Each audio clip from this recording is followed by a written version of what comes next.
faffacaanu utuu jaalalaan jiraanne alagaan argeenu samu utuu tokkummaa qabaanne nu yaddaan hin faffacaanu utuu jaalalaan jiraanne alagaan argeenu samu Yesus bichuu dhugaa bichuu nama hin daaganne ilaalimee keessa keenya isa yaadaan miidhamne Yesus bichuu dhugaa bichuu nama hin daaganne ilaalimee keessa keenya isa yaadaan kuukamne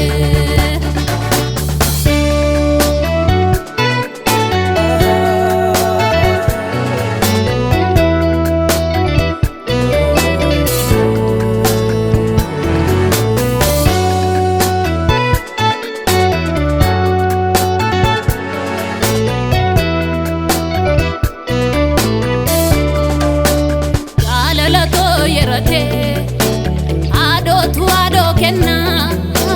tokkummaa utuu qabaanne maaliif moggaa tolmiina kottaamee gadi buuna waan daganne yaadanna nu gidduutti miidhame inni guddaan jaalala lafeenoo lafee cabsa madaan madaafinilu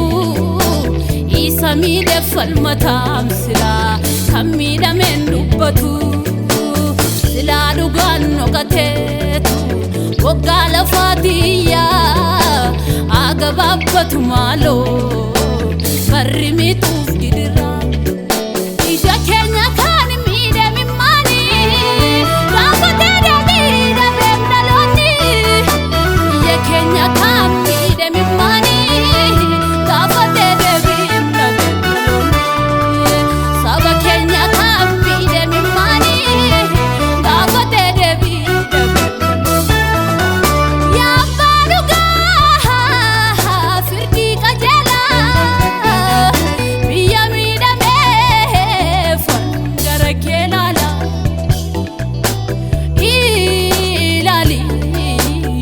keessa koo ilaali madaa garaa koo ilaali isa miidhame ilaali qixxaan kuuqame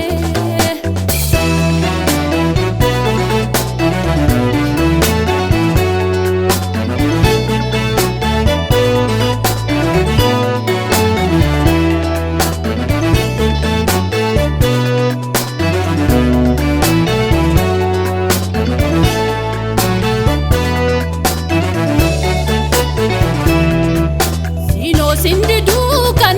nu didee si jalawwata wala deematu karaatti hafeem nama mul'ata lafa keenyatu minaan hin baasu gaadhiigaan machaa'e lafee koolataatti irratti cabee hin bootaa'e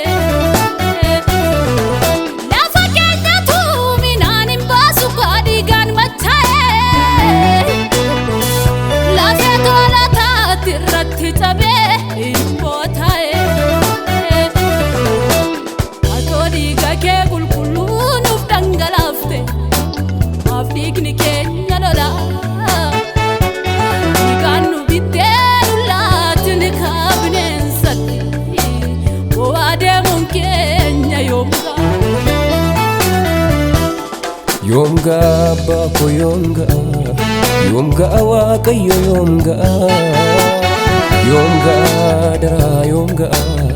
maaf dhiigni qulqulluun lolaa maal balleessa laata biyyi koo maaliif akkasittiin miidhama araara nuuf godhi waaqayyo yoo si biraa ta'eef dhiifama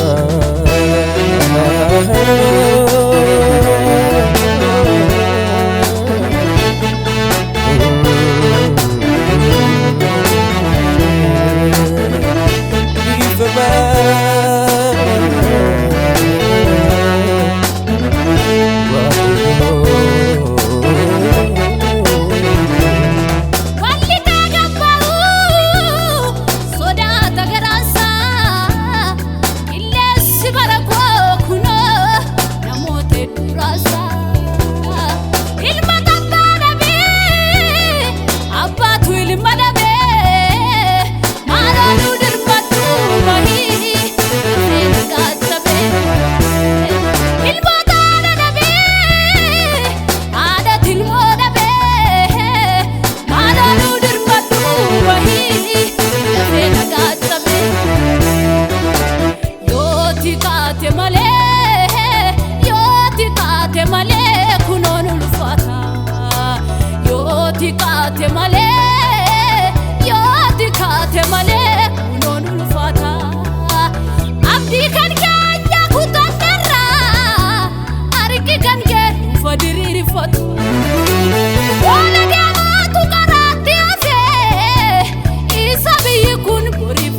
والففجافنا